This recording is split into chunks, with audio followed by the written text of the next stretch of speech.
Few days ago, I recorded a whole podcast on the joy of tweeting out my entire new novel in reverse at Johnny Fazuli on X.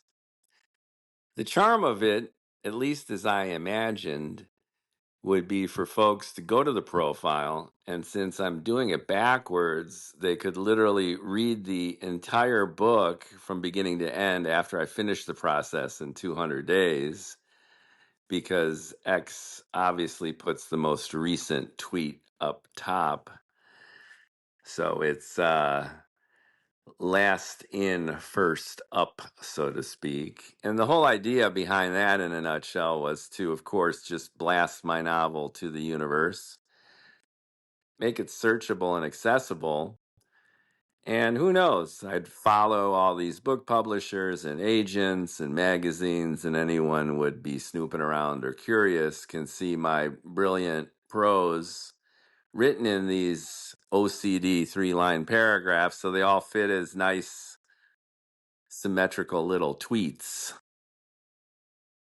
Well, today it looks like I got kicked off what's called the API, the back end connection between my social media publishing platform, which was blasting out my whole novel, one tweet every hour, and X. And they no doubt have policies, and I probably should have been more proactive with this, where people just can't do that anymore. I remember reading a few years ago, I think, when Elon first bought Twitter, flipped it to X, that they were going to shut down that API feature or that accessibility feature of the legacy Twitter, ostensibly to monetize it, purportedly to prohibit spamming and charge people. So now that I got shut down, I did a little research, and sure enough, Twitter charges at minimum $200 per month for the privilege to plug into their API. And that in and of itself might not guarantee that I could pull this off. And I certainly don't have the $200 a month that I could just throw at something like this, although it still is a terrific idea. But suffice to say, I got booted off. And now it's not even letting me manually post from the Johnny Fazuli profile. I've been flagged as a spammer. I think it's partly my fault. I got kind of greedy. It was tweeting okay. It had one hiccup, and then it was fine. And recently, I mean the last 48 hours or so, 48, 72 hours or so, I've been following a bunch of folks, as I mentioned, book publishers, agents, literary magazines, to kind of say, hey, Johnny Fazuli's here. And if they come to the profile, they can see this tweeting book and be interested, maybe read some of it. You know, it's a marketing thing. So, yeah, I guess I was a spammer. So I will take full accountability for this. And it is a bummer, though, because it was so much fun and such a great idea. But you can't bring a good man down. You can't bring a good spammy tweeter down. So rather than try to fiddle with this or do a redirect or pay, hopefully they'll at least reinstate Johnny Fazuli for me to manually update. And if not, I could just delete the account and reopen a new one. I might call it The Lover's Guide to the Infiniverse to be a little bit more franchise branded broad. And then just start tweeting related stuff to my book. We'll see. Why do I bring this up? Well, because again, I dedicate an entire podcast to my celebration of this process that's now been thwarted. And the other reason I bring it up is on this pod, I want to talk about giving and taking. So apparently from Twitter, I was taking more than I was giving, which albeit is fair. Okay, Elon, you do have a point. I'm doing this for free, and it ostensibly precludes people from spamming spamming folks with pure bullshit, regardless what you think of my book. So I get it. But the theme of this podcast that I would like to do is on the nature of relationships, specifically power balance and imbalance in relationships. Now, my final point before I launch into it, it probably is more fitting to rant about this on my other podcast show, No Hair, All Heart.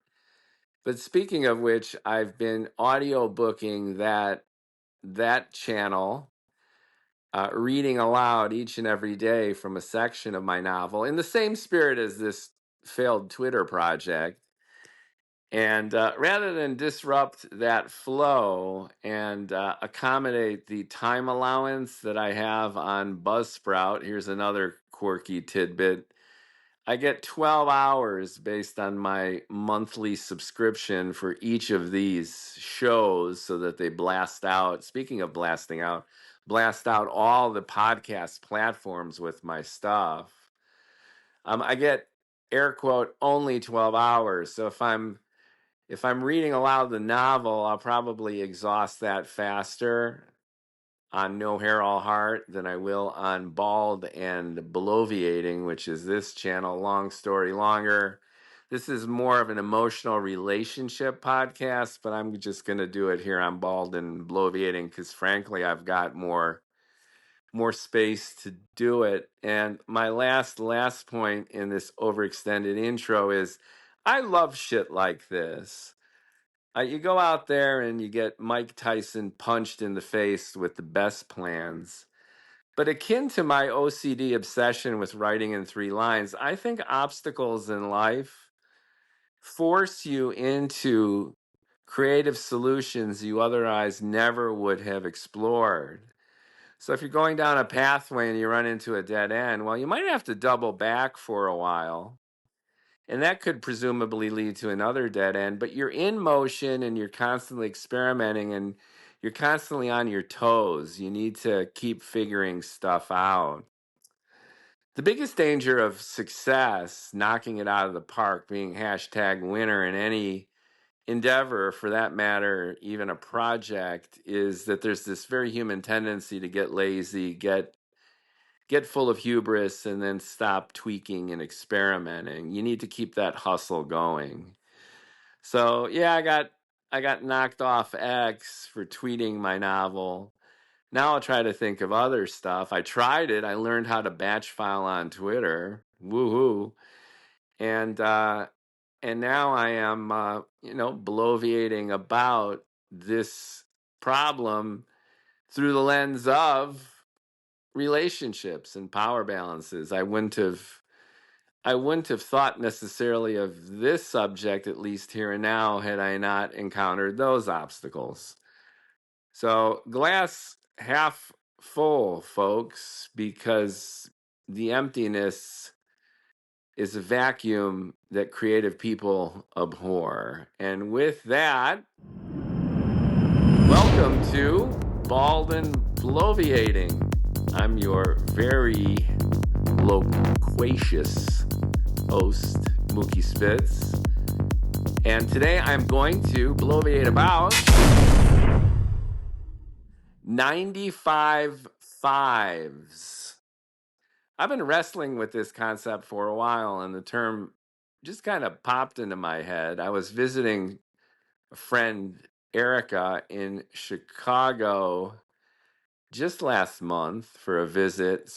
Where I was going to pick up some family heirlooms from my aunt's home, facilitated by my cousin, Vicky. And I've got a whole box full of mementos, which I'll also be podcasting about at some point. But suffice to say, I went to Chicago about a month ago or a few weeks ago, ostensibly to pick up some family memorabilia. I touched base with Chicago friends, and I'm riffing on relationships with Erica and this concept that's been brewing in my mind for a while, the 95 fiver, popped to mind, and we had a blast talking about it. Now, everyone endures the drama of falling in and out of love in our lives. Some folks might get lucky early. They meet their proverbial soulmate. They're together forever, live happily till the day they die. Amen. I don't know too many couples like this. There are a few. And they, along the way, endure kind of a negation of that initial premise of happily ever after.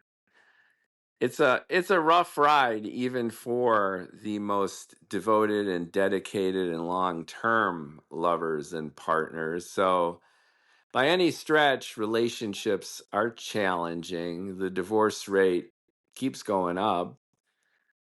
Marriages are even more complicated.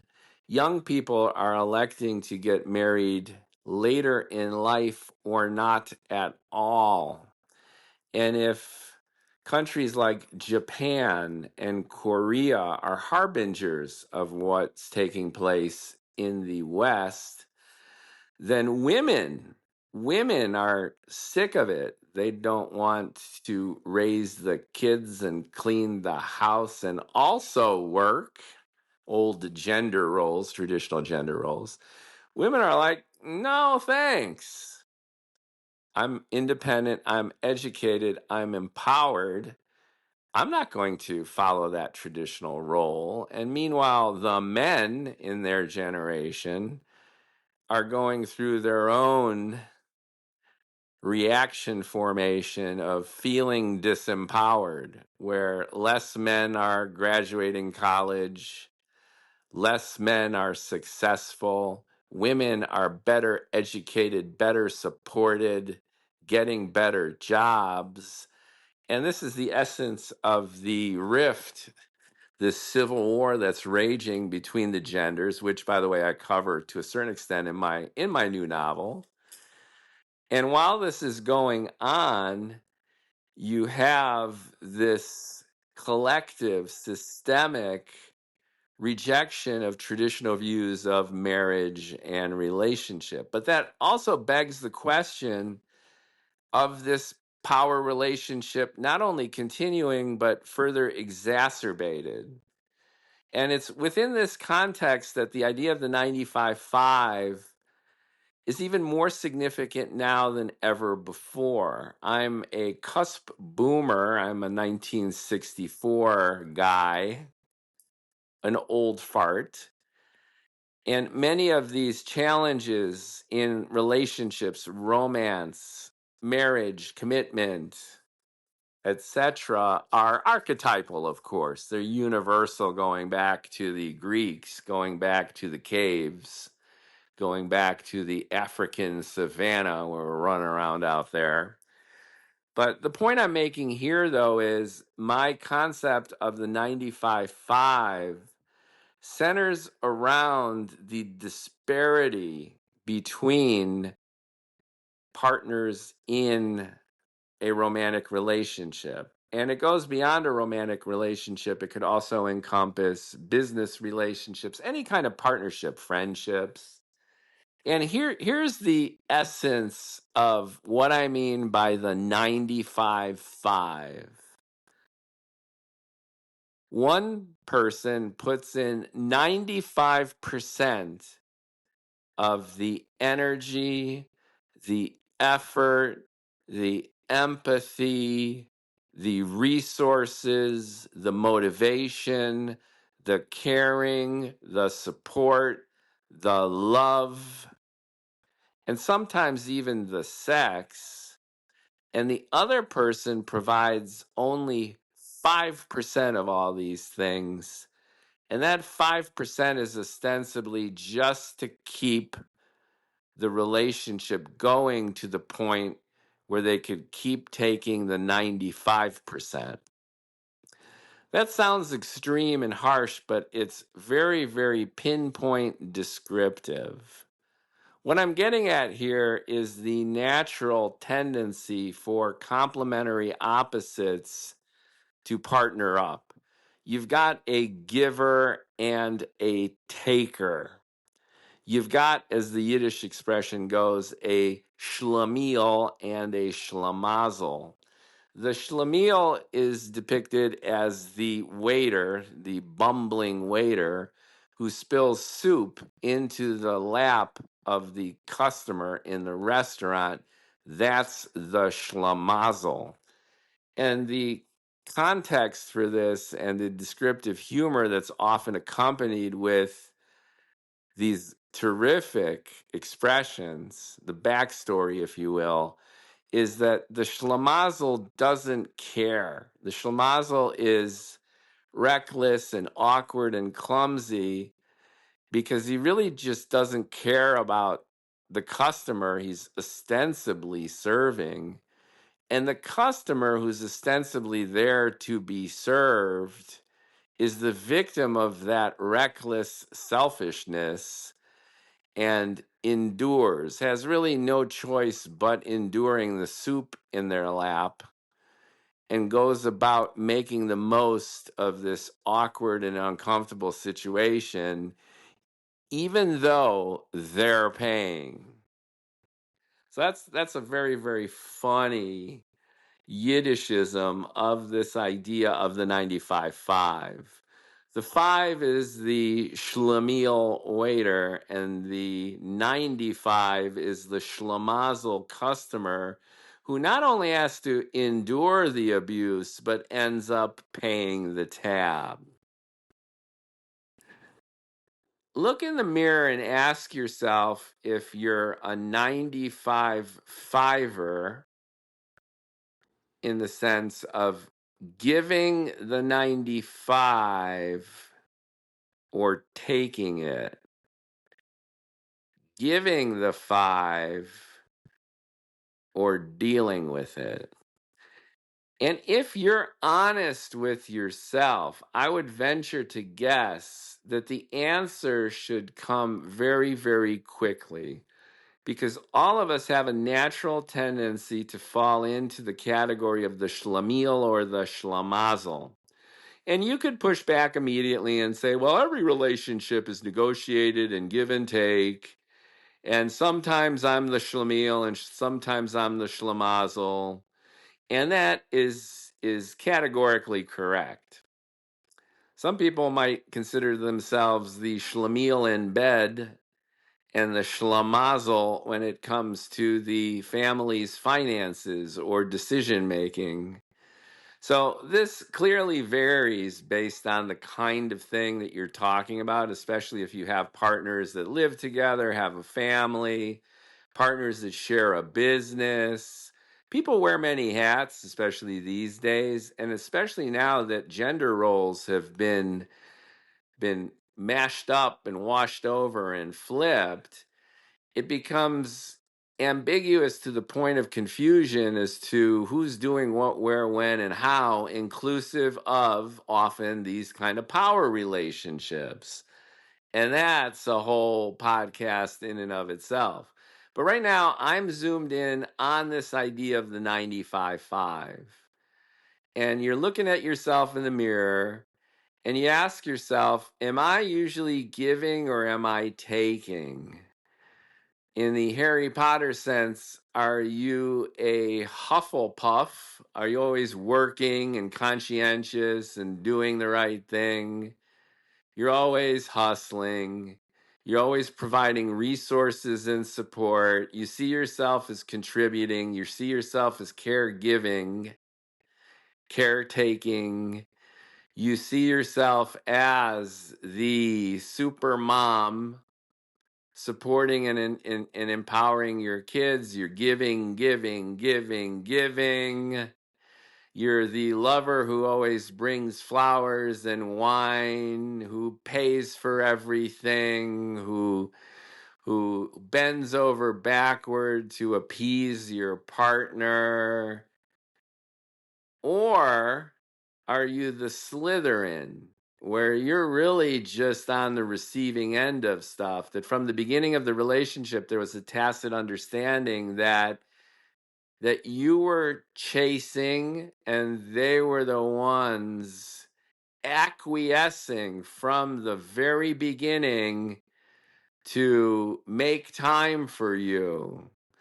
You were the one who wanted them. They just kind of shrugged and said, okay, they're along for the ride. Or you had to work for them. You had to woo them. You were in classic, traditional, stereotypical gender role sense. You were the knight in shining armor, and they were the damsel in distress. And now try to remove the gender stereotype from that and look at it from you were the one saving them. You were the one here to help them. You were the one cheering them on and rallying around them. And you were so excited to just even be with them.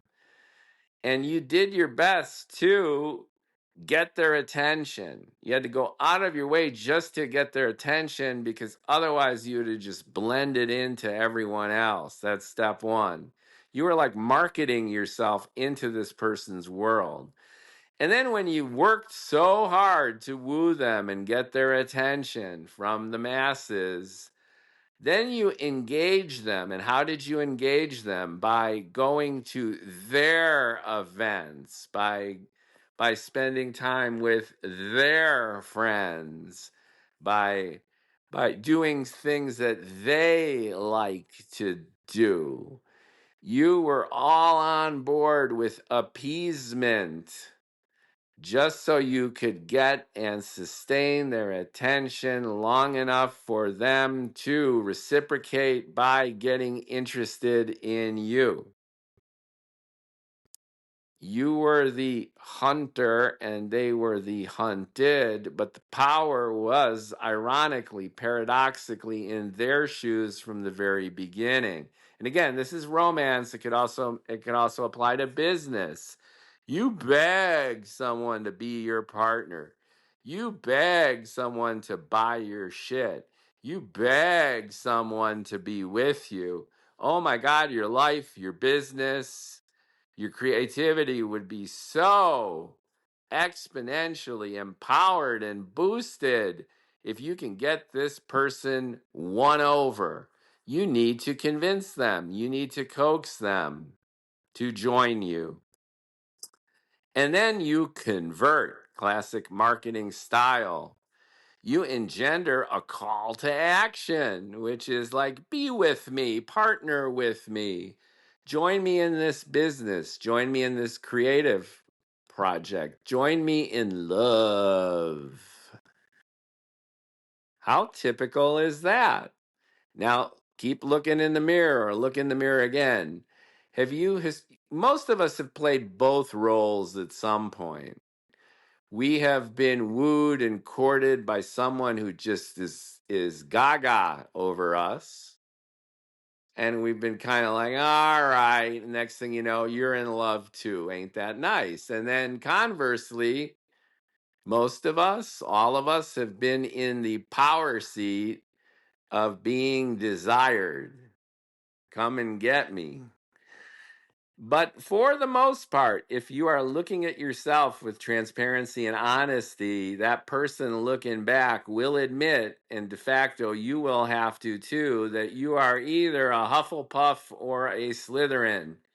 You tend to be the giver, and you tend to attract the taker. Or you tend to be the taker and just tacitly assume that they're given.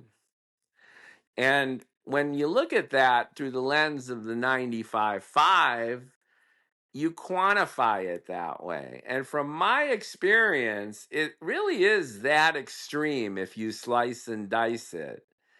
And once again, I'm acknowledging that it can change between the bedroom and the kitchen, between the kitchen and the garage, between the garage and the business office, between the business office and the creative studio, Sure, we all play different roles, but the bottom line is there's a giver and there's a taker. And relationships need this complementary, diametrically opposite approach for the energy to flow, one would assume, from giver to taker. With the taker every once in a while tossing the giver a bone just so the energy does flow and the giver doesn't finally give up with the patently obvious observation that they're being taken advantage of, that they're being taken along for a ride by the taker. And don't get me wrong, the taker might not have malicious intent per se, but they're naturally, back to Harry Potter, a Slytherin. This is who they are. This is how they view the world. And there've always been Slytherins, and there's always been Hufflepuffs, and there have always been Gryffindors and Ravenclaws. But for the sake of this illustration, we're trying to self-identify as a giver or a taker. And we're also trying to contextually look at these roles through the lens of relationships as a power imbalance. And as an imbalance, it drives toward not equilibrium, but dissolution through abuse. So, why would the taker start giving if the giver is giving? And why would the giver start taking if their satisfaction is in giving, even if they know they're being taken for a ride and desire more than just the 5 of the 95 breadcrumbs, table scraps, a little wink just to keep them afloat, just to keep them going, just to keep the relationship working? That's what I'm ranting about now. Are you a 95.5 or a 5.95? And this can be very, very useful when you think about relationships that you've had in the past, a relationship that might be cooking now. And as you look forward to relationships, as your love and partnership maturity might improve, so that you can avoid some of the patterns from the past, which obviously didn't really work out in your favor because they're patterns from the past and not sustainable, evolving, and satisfying patterns of the present. Now, when I look in the mirror, I see, can you guess? I'm a super duper 95er.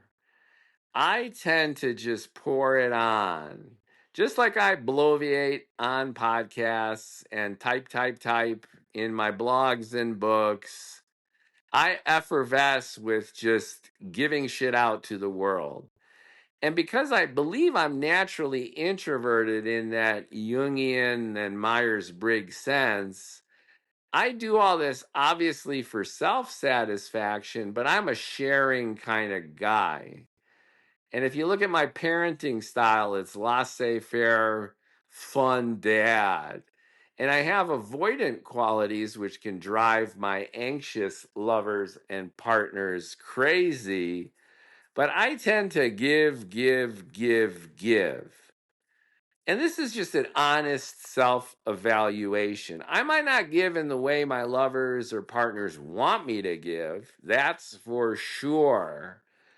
But I tend to throw it on out there. And in a relationship, I am really trying to make the lover or the partner happy. And if I have erred on the side of logistical and even strategic failure in my relationship, it's not paying enough attention to the fiver, because I naturally attract folks who want to take because I'm so effervescently giving. And that's led to problems. Now, I've been in relationships with give, and it's been great until it wasn't, for reasons that go beyond just the giving. So don't get me wrong. Being an extreme 95er or being an extreme fiver doesn't necessarily mean you'll be unhappy in relationships or your relationship is doomed to failure. It's just absolutely vital to identify patterns and see if everyone's on board with this. The fetish community, the sex positive community, does a great job of transforming certain tendencies and desires regarding intimacy, sexuality, even cultural roles as an archetype that you in turn embody. So they have the dom and the sub, for example, the dominant and the submissive. And you would assume that the dominant is the fiver and the sub is the 95er giving, but that's not really how it rolls if these fetishized relationships are mutually satisfactory. Because if you're into that kind of thing and you study it, as far as I understand it too, a dom is also giving, and the sub is, if you think about it, taking. So we need to get beyond this notion that giving and taking are one-dimensional constructs. Giving and taking are complex, where the giver is also taking and the taker is also giving. But I'm trying to avoid that dimensionality here, and I'm trying to instead focus on just the brass tacks of your life, which is, if you look at yourself as someone who is dating what I would call a 95 fiver, then within this context, a 95 fiver is someone who gives 5 and takes your 95. And since I'm someone who is a giver, I'm recording this and sharing this as a harbinger or a warning or a best practice missive on the dangers of falling in love with, partnering up in business with, creating stuff with a 95 fiver. The 95 fiver never changes their style or their habits. If you date a 95 fiver, then expect to always, always, always be placating them in some way. A 95 fiver is insatiable in terms of how much energy, time, support, love, empathy they are eager to greedily absorb from you. The 95 fiver is thirsty. The 95 fiver is an energy and love and time vampire. They will suck you dry of everything that you've got so long as you keep giving it. Now, is everyone in the taking arena a true 95 fiver? No. You've got 90 tenors, and you've got 80 20s, and you've got 70 30s. And we would tacitly assume that a 50-50 is an ideal relationship, and I think that way, but that might not be the case. So allow me to put the caveat that you could be a 595er or a 95 fiver and love it and be with someone who happily either gives you 95 or gives you 5. I'm not here to judge people in their relationship. I'm merely here to illustrate some of the negative tendencies of a power dynamic which is imbalanced, unfair, and unsustainable. And I do that through the lens of this 95-5 idea. It's got a catchy phrase to it. When I was hanging out with my friend Erica in Chicago, we were laughing and joking because we both tend to connect with 95-5ers. Not always. As I mentioned, I've had one big relationship and several relationships where it was far more balanced, where I was giving and they were giving and everyone's giving and it's a-okay. And they might not last or they could have problems for a host of other reasons. But for the sake of this bloviation and rant and focus, I'm talking about the 95-5ers who create problems for you from the first second that you meet to the last instant where you no longer play the game. And it's very, very relatable. And again, I insist that this dynamic of the 95-5 is innate to the two people, that a 95-5 will attract a 595. And the thing about the 95-5er is that their ideal state is actually a 100-0. They would love it if they gave nothing and you gave everything. And that's really their ultimate goal. And the dynamic in the relationship will oscillate from 95-5 to 96-4. Then you get upset because you're just being ravaged for your time and energy, and then you pull away. And then they'll do whatever they can to get you back. Like the 95-5er will notice that they're jacking it to a 98-2. You're getting burned out. You're withdrawing your energy and time and support and love. So then they throw you a bone. They get you back to, oh my God, they've gone to an 80-20. They've cooked dinner for you. They've gone out of their usual way to make you feel good about yourself. But as soon as you get comfortable, the equilibrium state for you guys is a 95-5, 595. And as I mentioned, they'll keep cranking it. If you're in a 95-5 state for a while, then the only place that they will go is 96-4, 97-3, 98-2 until you crack. And then when you're like Popeye, you've had all that you stands and you can't stands no more, they're going to dial it back down. They're going to throw you what you need to calm you down, to bring you back in the fold. And then you'll be sailing along back in your 95-5 state until they could start taking more again. And if you're tracking with me and you're in that type of relationship and you're the schlemazel to their schlemiel, and you are the 95 to their 5, the 95-5er is very recognizable. And if you're like me, most, perhaps all of your relationships in one form or another has been with a 95-5er. You have a natural inclination to attract them. You have a natural inclination to pursue them. And then once you're in it to win it, they have got you. And your relationship has nowhere to fucking go except for the final end state that they desire, not you. They desire 100-0. You are giving everything and they are taking everything.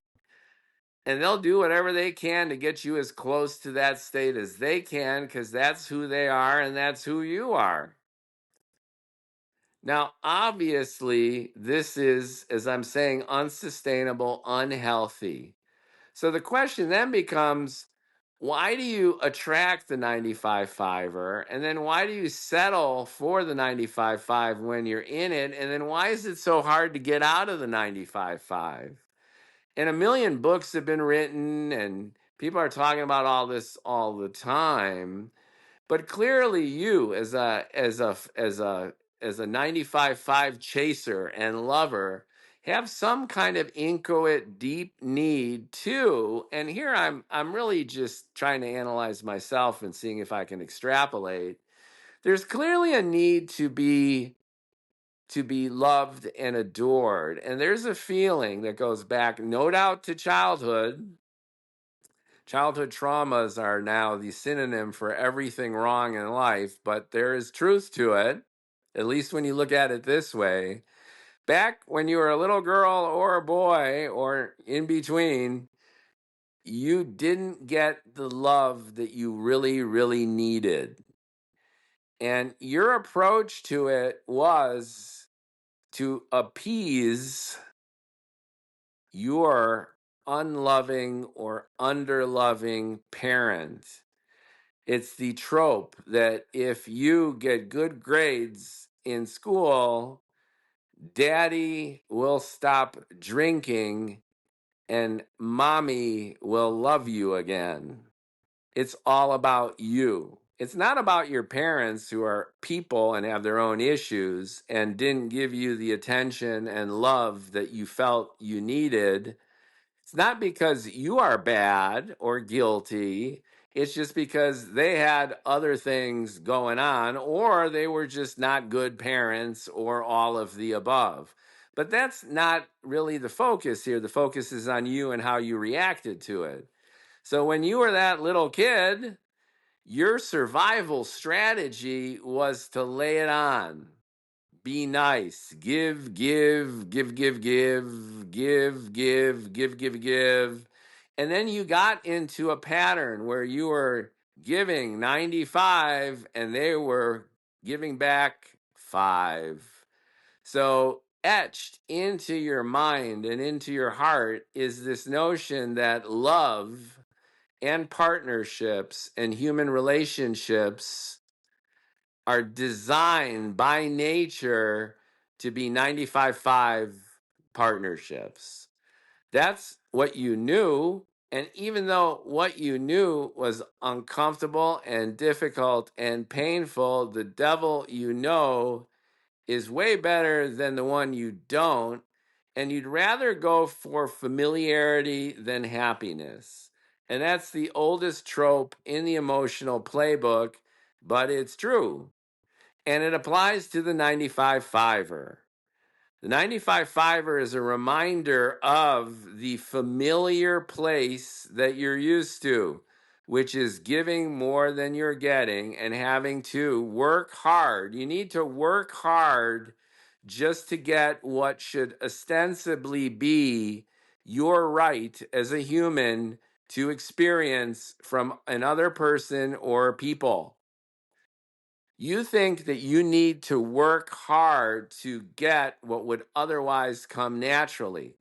If you were just yourself and you lived your life and you did your thing, that is woefully insufficient to get the attention and engage and ultimately convert someone to love you back, to work with you, to be with you. Just living and just being yourself is not enough. You need to go out of your way to placate them, please them, serve them, love them, support them, pour energy and time and money into this other person, because if you didn't do that, you're not worthy of getting even the 5 to the 95 that they're providing. Not necessarily because they care about you, not necessarily because they want that 5 to move you or groove you or make you happy. They're giving you that 5 just to keep this game in play. And as I mentioned, they're going to ratchet it up to a 4, a 3, a 2, a 1, and ideally a 0. And they're going to test you and play with you. And this meter will keep going up and down and up and down and up and down. Your goal is to be loved and adored and respected and happy. Their goal is to squeeze you as much as they can to make their lives easier, to make their lives better. And I would venture to assume that they don't really care about you. And that's self evident in the fact that the only reason they give you even the five is just to keep the game going. And if they really gave a shit about you, then they would at least go to 30, 70, don't you think? We're all kind of selfish and we all kind of get away with what we can get away with. But don't you think at least a 30, 70 would be something that would be at the least on the edge of baseline? You're giving your all, you're pumping it in, and they don't give a shit. They don't give a shit because they're only giving you five. And if they really gave a shit, then at the least, amounting for selfishness, circumstance, a real incapacity to understand other people, 30%. Come on, let's say 30% is a bare minimum acceptable baseline level for a sustainable, happy, long-term complementary relationship. You don't even get that. And you wonder why. Well, the answer, I think, is what I've been ranting about. And it's really about you and it's not them. You're always going to have 95 fivers out there. There are always going to be takers. And I don't know the ratio between givers and takers. Maybe it's 50-50. Maybe nature has this natural way of reaching a certain equilibrium. I would venture to guess, however, that there's way more takers than givers. Way more. And the reason for that is it's a natural human tendency to be lazy, selfish, greedy, and unfair. People aren't good people. That's not a cynical observation. That's just realistic based on what?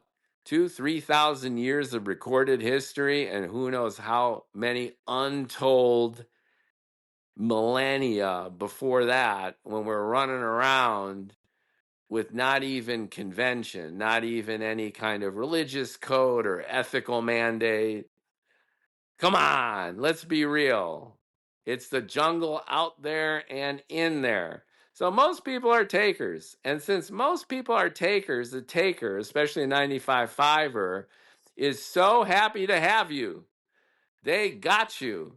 And they're not going to let you go because you're relatively rare. You're a gem. You're somebody who pours it on 95.5 to them.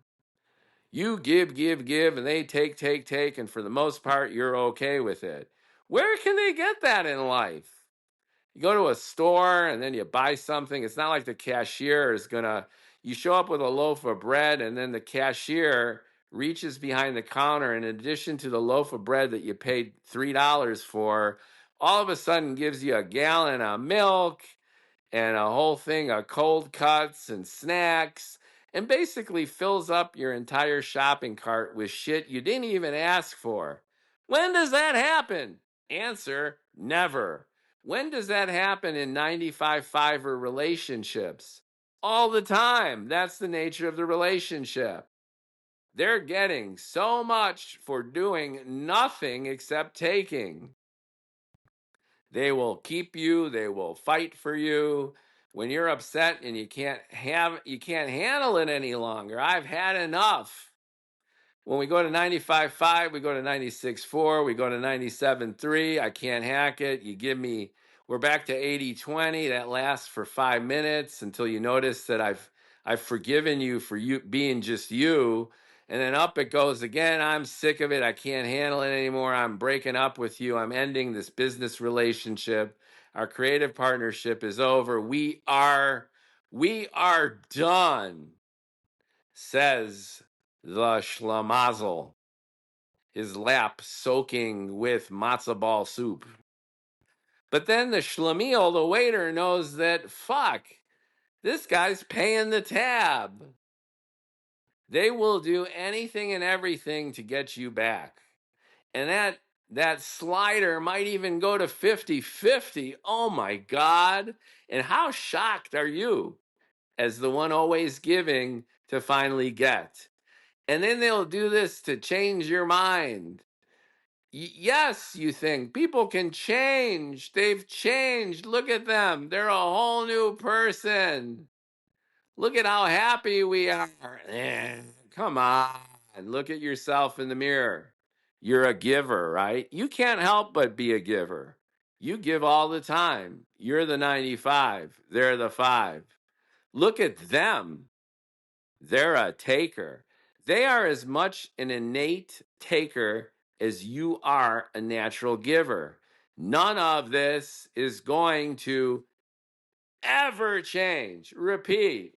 None of this is going to ever change. It's not going to happen. They will not come around. They will not become a 30-70, a 40-60, a 50-50. Are you smoking crack? The second you get back, it's going to slide from the 30-70 to the 20-80.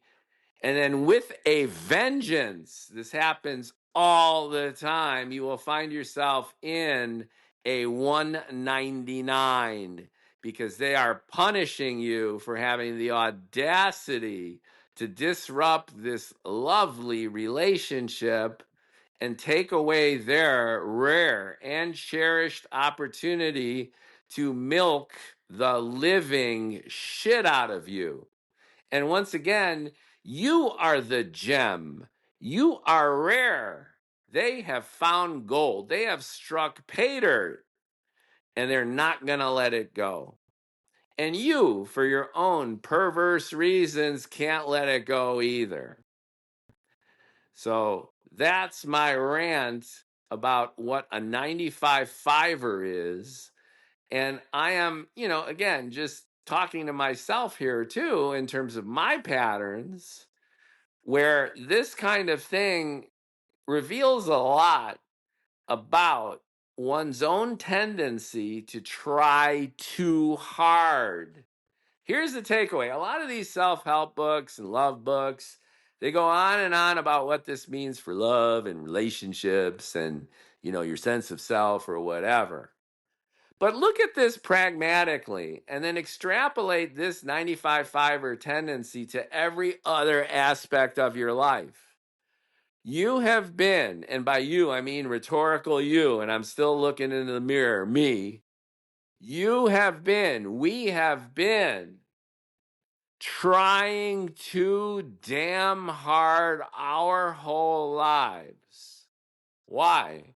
Because we feel that simply by being ourselves, we will never get the fulfillment of even our basic emotional needs. I'll repeat that because I think that's an important point that's often missed. We try too hard at everything that we attempt because we feel we are not worthy of getting even the most basic support, acknowledgement, encouragement, love, attention by simply being ourselves. We are insufficient at baseline for the world to accept us, let alone love us. So we have to go way beyond, way above and beyond. You got to go hustle for that person. Your work has to be beyond perfect. And then this has extensibility into turning you into an asshole at times too, which is like, oh, you're gonna fix everything. You have all the solutions. You're the know-it-all. You're a fucking genius who comes in to transform an entire organization, an entire relationship. You know better. You know better because you have to know better. Because if you're not above and beyond, if you're not super duper duper at every fucking thing you do, and if you don't work the 80 hours and create the perfect whatever the fuck, then you're nothing. You're nobody. And then you need to try all over again, rinse and repeat, to work harder than you should to get what should come naturally to you anyway. So, how do you get over this? How do you get 95 fivers out of your life? Well, it's got nothing to do with the 95 fivers and everything to do with you. If you don't try so hard, going out of your way to play, then here's the big takeaway. Then the entire world, your partner, will see you for who you are. If you don't give it your all, if you don't go above and beyond, you will be exposed. You will be made vulnerable to just being you. And that, sadly, is unacceptable. It's not unacceptable to the world. They mostly don't care. It's unacceptable to you. So, how do you get over this? Well, that will demand in another podcast, no doubt. But suffice to say that it's got nothing to do with the 95 fiver, everything to do with you. And it has everything to do with you just accepting and loving and embracing yourself as you. And if you really believe it and you live it, then here's the ironic twist to all of this. You don't need a 95 fiver to prove to yourself that you're worthy. You're already worthy. And a 50-50 should come your way. At the very least, you'll be receptive to a 50-50, and that might change the whole game. In love, in work, in creative pursuits. And wouldn't that be a good thing? If nothing else, a refreshing change. Thanks for listening. More bald and bloviation to come. Let me know what you think. Like, comment, and share.